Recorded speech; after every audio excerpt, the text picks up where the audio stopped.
Lishonile Mbukeli nathi tindzaba ke sikuthulela tona bukhoma emkhulukhaya we-SABC e-Auckland Park eJozi ku-SABC 1 nakuLehigh. Asibukele tihambe mbili.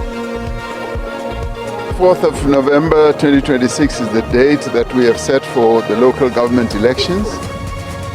Mengameli Cyril Ramaphosa sewendela ubito lokuthi bomasipala babuyise kutiphendulela kwalabatholakala basetiphambukweni baphindze baqinise umthetho. Lokhu ukucela sikucelayo ukuthi siyacela behambe ngoba sebonakele ezweni. Labaliswana nebuka kuleli kwebantu bakulelinye live ngalokungemthetho bachubekile nekushuqeda indzaweni etehlukene edolobheni leJozi kuveta imvukuthelo yabo ngekugcwala kwabo kuleli.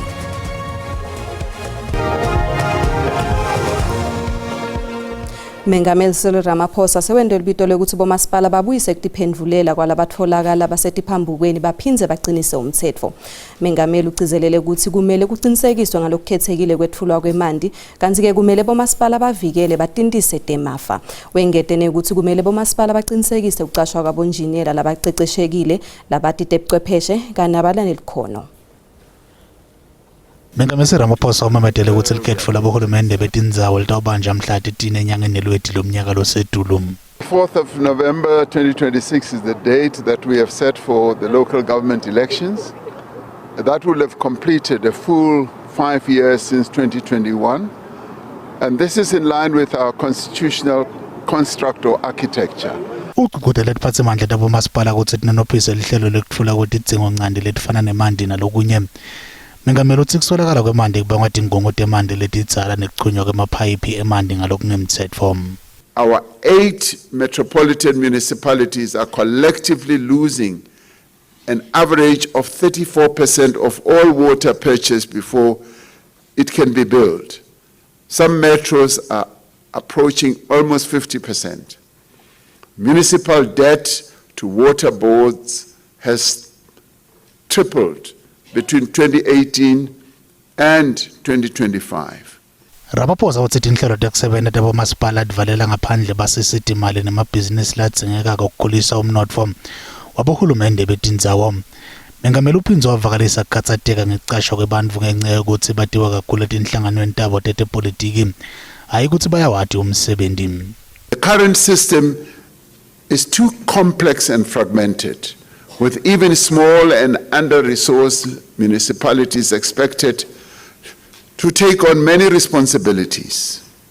As a consequence of these systemic problems, together with governance instability, many municipalities have weak financial management and institutional capability, poor revenue collection, and insufficient capability.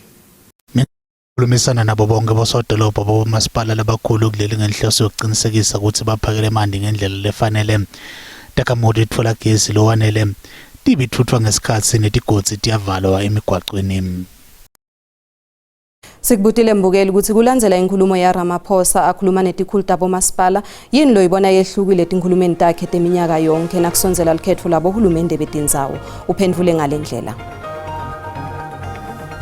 Mina kuke ngibona kuhlukile nje ukukhulunywa ubaba Ramaphosa ngaso sonke isikhathi mase kusondela ukhetho ukuthi kuvotwe yena uhlale ekhuluma into eyodwa njalo kube ngathi uzovula amathuba emsebenzi so manje lento lena nje akathembisi indlela akhuluma ngayo nje ngibona nje umongameli nje uyayikhankasela ngale ndlela akhuluma ngayo ngoba phela uyazi ukuthi so kuyiwa khona kumavoti phela ngale ndlela okuhambela Sesikhathele bakwethu sicela ushintsho manje indaba yokukhuluma ayiphele kwenziwe izenzo nje kuphela. Inkulumo kaMengameli ziyafana zonke iminyaka neminyaka nethembiso zakhe ziyafana akukho kusho sokubona akukho kuhlukile sokubona njengeminyaka yonke.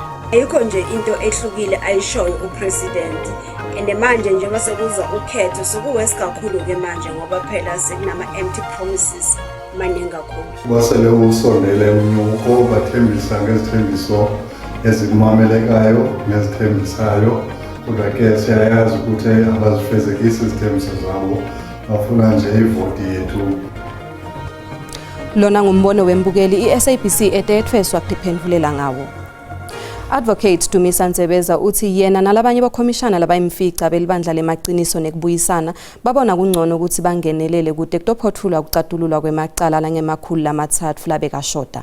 Advocate Ntsebeza bekathula bufakazi ngembi kwelikhomishana lemaqiniso nekubuyisana eNewtown eJozi. Advocate Ntsebeza uthi noma ngabe sekuphele iminyaka le-16 kundluliselo umbiko welikhomishana lemaqiniso netekubuyisana eliphukeni letebashushisi incane lokwentiwa kokushushisa abantu labatfolwa abanemacala ekunyathela emalungelo eluntu ngesikhathi sembuso wehulumende welibandlululo. Uthi bokhomishana babhalela uMengameli Cyril Ramaphosa nga-2019 bafuna asungule likhomishana lelitawuphenya kungenelela kwetepolitiki kulamacala. Ntsebeza uthi noma ngabe bayithola incwadi leqinisekisa ukuthi isikhalo sabo sifikile kuMengameli, kepha Ramaphosa washaya ngenhlanekela lesicelo sabo ngaleso sikhathi. Unacceptable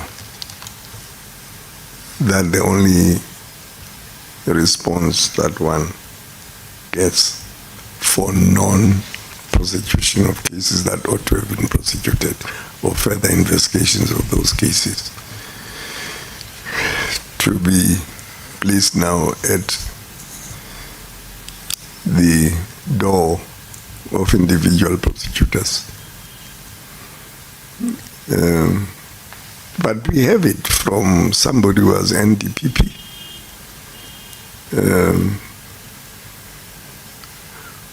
Who explicitly stated that there had been political interference. Uyaqhubeka umsebenzi waleli khomishana.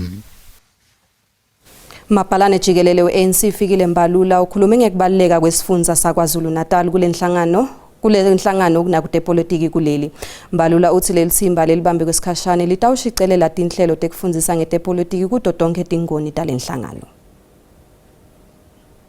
Mapalane jikelele we-ANC fikile Mbalula lamhla uhlangene lethimba lesifundza lelibambe kwesikhashana eThekwini. Lokuthi ngemva kwetinguquko letendeke emavili lamabili lengcile lapho kubonele khona lenhlangano ikhipha Jeff Radebe esikhundleni sekuba ngumgcugcuteli yasayifaka Mike Mabuya khulu esikhundleni sakhe. Kanzi lona beyangisodolobha waseThekwini James Ncumalo ubuye njengemhlelo embisi. Leli thimba lifakwe ngemva kwekuthi kwehle kuselwa kwe-ANC eKZN. Lenhlangano yehla kusuka ku-54% nga-2019 yaya ku-17% nga-2024 kulandzela lukhetho lwavelonke. Kanzi imbangela lenkulu yaloku kusungulwa kwe-MK Party. Mbalula uthi letinhlelo letitendela kubuyisa lenhlangano emandleni. Is directed at rebuilding the ANC from the ground up, beginning with the strengthening of branches as centers of activism, political education, and community development. Mbalula uthi lenhlangano ifuna ukuthi bamba ticine kungakafiki lokhetho labohulumende betindzawo. Ucizelele ukuthi labatandla tingcolile kumele bahoce etikhundleni. Thina asizunyula omthuzimele omavuke engceni. Sizawunyula ababantu bafunwa ngabantu. Sizawubathatha sibase eluntwini. Abantu okanye babavume okanye bangabafuni. Ngoba indlela esisebenza ngayo leyo thina si-African National Congress sikuloo ndlela njengoba sithetha nje iqalile loo nto. Omeya oceba bethu abazawunyulwa basimele kwindawo ngendawo izaba ngabantu babantu abo. Uthi unelithemba lekuthi leli thimba lelikhethwe enyalo litawenda umsebenzi lo fanele. Umcondzisi lomisiwe lobuke kuvikeleka kwempahla emaphoyiseni eTshwane Chukudu Malaji unyembenye buholi bemaphoyisa lobusetulu kulo masipala naketfula bufakazi ekhomshaneni yamadlanga. Malaji usola ukuthi kuvikwe ngaye ngeludzabeni lokhokhelwa tinsita telikomiti lesikhashana 91 million wemarandi. Malaji utshelele likhomishana lamadlanga ukuthi ngenteka ukuthi inhloko emaphoyisa masipala weTshwane Yolande Faro Komishana lobuke ekucecesha nekuthuthukisa emaphoyisa lo masipala Sean Police lisekela la komishana uMashi Dlamini nelisekela lelisha lemphathi walombutho River Spice bebabambisene ekuthatheni inqumo tekhokha imali le-91 million nemarandi liyakhokhelwa umsebenzi bewendiwa likhomishana lesikhashana kulo masipala. It is evident that these meetings were mainly discussing about budget and funds to enable the city pay outstanding invoices to the tune of 91 million rand. Malachi uthi kungenzeka ukuthi lamanye ama-invoice ahlikihlwa ngaphandle kwekuhlolwa. Uthi lo masipala unetindzawo letingetulu kwemakhulu lasihlanu letidzinga imehlo alombutfo. Uthi lokho kubanga ukuthi ubukane nemsebenti lomnyenti kanti kubese sekushoda netinsita tekusebenta. That is a possibility. The reason being, we have more than 500 sites, right, for which my monitoring team of less than 10 people, right, is deployed. Chances of them not covering the scope, right, might result with, come the end of the month, right, they were unable to come at site number 457, right? Kuyaqhubeka kuhlala kwaleli commissioner. Sinqumo sa 2017 lesendiwa inhloko lebuke kuphenywa kwenkhohlakalo Advocate Andrea Johnson sekuba ingcenye labe bahlola likhono lemsebenzi lendvodza yakhe siyaqhubeka nekumendela emagadze. Johnson uvume ngembi kwelikomiti lesikhashana eParliament ukuthi lesinqumo saletha kukhathateka kude kuphepha kuleli kanti inhlangano yemalungelo eluntu iPublic Interest South Africa imvulele licala ngalolidzaba. Inhlangano ye-Public Interest ithi ifake sikhalo ehhovisini lemcondzisi weluphenyo lwemacala lamakhulu ngaphansi kwemthetho wokuvimbela nekulawula imisebenzi yenkohlakalo lowatiwa ngePRICA. Lokhu kulandzela ukuthi Advocate Andrea Johnson abe yingcenye lohlelo lweluhlolo lwemsebenzi lapho khona umlingani wakhe wabese uyawutfola lo msebenzi. Shortlisting, I did the shortlisting of others. I did not shortlist him. So when it came to him, the panel adjudicated over the shortlisting, whether or not he was suitably qualified and or experienced, honorable member, and I also then didn't sit in the interview. Ubese uyavuma ke ukuthi bekufude ahoce ngalokuphelele kulolu hlelo. I accept that in hindsight, honorable member, I should have, but because I didn't go into his shortlisting and the actual interview for him, I didn't see the prejudice because the panelists were more than capable of arriving at a finding. Lenhlangano ithi lokhu kuyingohlakalo. Likomiti lelibuke kusebenta kwemaphoyisa lithi umthetho kumele uthathe indzawo. So obviously the process needs to take its course. So we'll have to see what the process entails. It's not a guilty finding of sorts. Estatementini salenhlangano ithi angeke ichubeke neluhlelo kulolu dzaba kwentela ukuthi umthetho ungaphadamiseki futhi ungafakelwa incinzetelo emsebentini wawo. Isana nekuba kuleli kwebantfu bakulelinye live ngalokungemthetho bachubekile nekushuca etindzaweni letahlukene edolobheni leJozi kuveta imfukuthelo yabo ngekugcwala kwabo kuleli bakhala ngekuthi lokhu kutfonsisa kamadima umnotfo wakuleli lo mshuco uqale kwaMayimayi wayophelela eHillbrow naseYoville.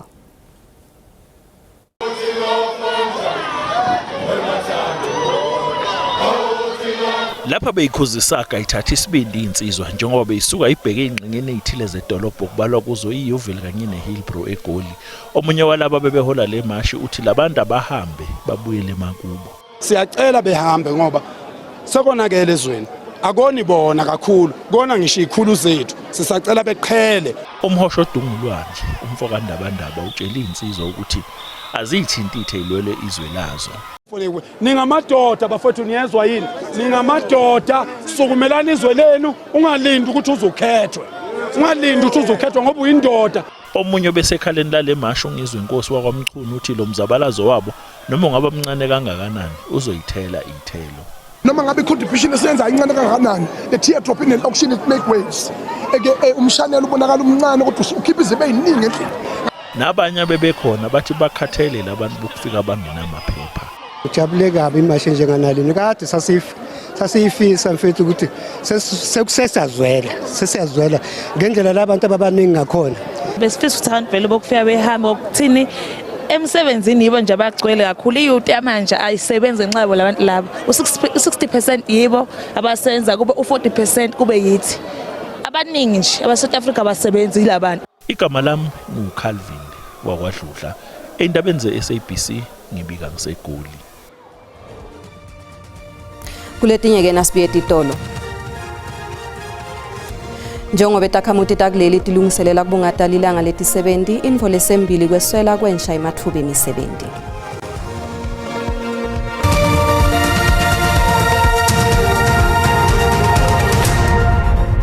Wemgelekile mbukele esigabeni sesibili setindzaba uma ucetha kungena tisekhona hlala nathi kanti tiyatholakala ke nasenkundleni tekuxhumana ngekuthi SABC tindzaba ku Facebook, TikTok, X ne SABC Plus.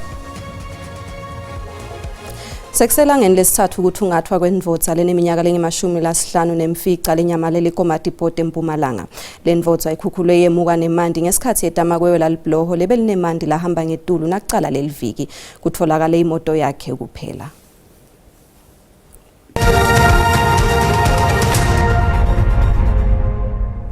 Njengoba itakhamuti takuleli tilungiselela kubungata lilanga leti-70 info lesembili kweswela kwensha emathuba emisebenzi. Insha yakuleli leneminyaka leli-15 kuya kuleni-31 ayisebenti lokwenda ukuthi leli lihambele embili emhlaba wonke jikelele. Bosolwati bendela ubito lekuthi kwengetwe tinhlelo tekufundza nekulolonga kute kutovaleka lesikhala. Tikhungo letifana ne-National Electronic Media Institute of South Africa tivumile ukuthi bekungekho kusebenzisana emkhatsini wahulumende netinkampani. We need to create those linkages with industry and co-create, allow industry to make inputs into these development initiatives.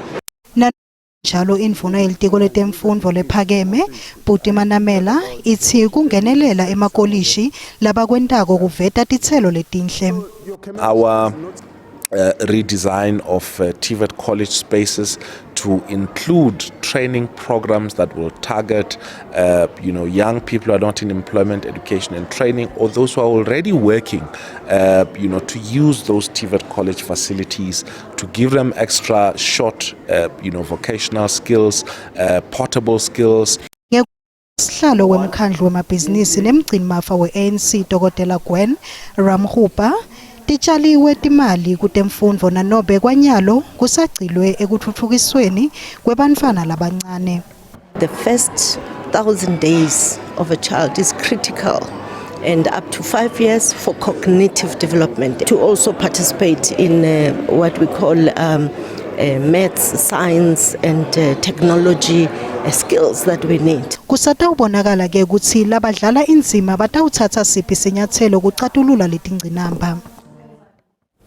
Nazivakashele timakethe tetimali sithola ukuthi lirandi linyukile nalicathaniswa nelidola laseMelika.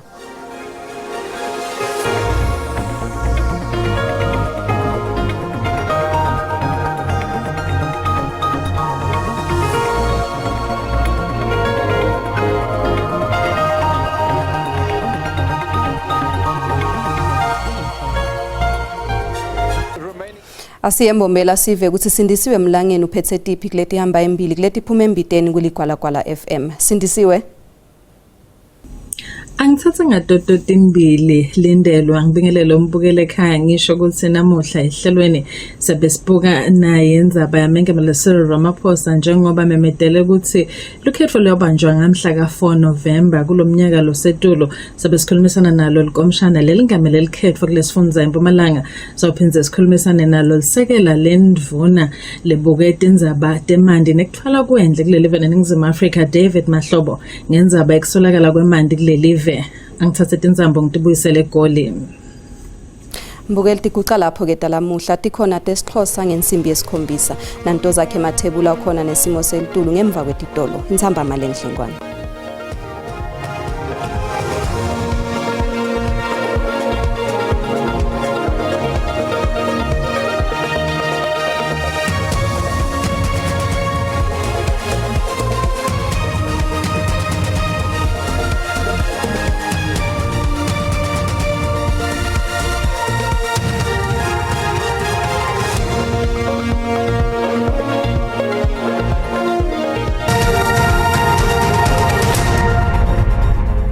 Sikubingelele sikwamukele kunasi isimo selitulu kusehla namuhla sibuka kakhulu ke kulindelwa netindzaba kanti ke masibuka sithombe sethu akhombisa kungahle kakhulu ke mathuba emvula mabuka ke la cishe ke ingabe nelive ngalo lomuhle njengoba lapha kuyekela 80% kanti ke letindzawo aku 60% kanjalo na 30% kakhulu kati mabuka ke eMpumalanga yelive ngalo lomuhle kanti ke masithubeka sikubuka naselangeni lakusasa ibele sele njalo ke leyo mvula njengoba ichubeka ngayekela 60% cishe ke ingabe nelive kanti ke likhombisa ngibhonya ngemafi kakhulu kati mawuya ke la eNtshonalanga Kapa ngalo lomuhle kanti ke sixwayiso lesivala ba South African Weather Service likhombisa ke kuduma kakhulu mabuka ke la cishe ke la engabeni yelive ngalo lomuhle kanti ke likhona nalelwandle lelikhombisa ke kugubha amagagazi mabuka ke la cishe ke ingcenye yesifundza iKwaZulu Natal ngalo lomuhle kanti ke naselangeni lakusasa lichubeke njalo nekuduma kakhulu kati engabeni yelive ngalo lomuhle kanti ke lwandle lisolo lichubeke njalo nekugubha amagagazi mawuhlela ikakhulu kati etfundzeni leTheLugwini nelive ngalo lomuhle kanti ke masichubeka sibukela ke la emazinga ekushisa kuThemeja nelangeni lakusasa sibuka ke sifundza eGauteng tindzawo letfana ke la nabo Pretoria lapha ku20 Bronkhorstspruit nakhona likhombisa ke kuphola kanjalo naso Springs nakubo Vereeniging ngalo lomuhle kanti ke sichubekela isifundzeni ke la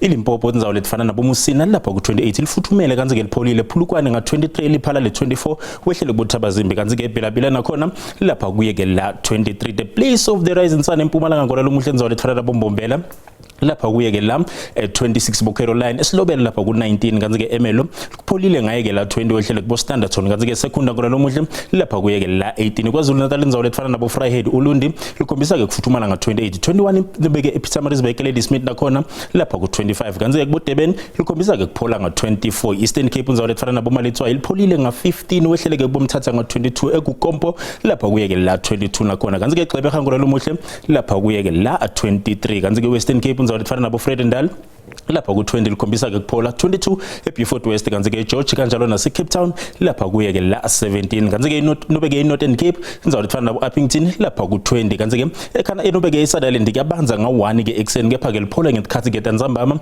ngaye ke la 16 kanti ke sifundza iFree State mabuka indzawo letfana nabo Kroonstad lapha kuye ke la 1916 bo Ficksburg nabo Bethlehem kanti ke lapha eBloemfontein kwalomuhle lapha kuye ke la 17 kanti ke la sifundza iNorthwest mabuka ke la tindzawo letfana nabo boTosca lapha ku23 likhombisa ke kuphola letindzawo letho wehlele kubo Vryburg kanjalo nabo Tawu ngaye ke la 20 kwalomuhle ngakube ngikuphathele kona busuku abube lobuhle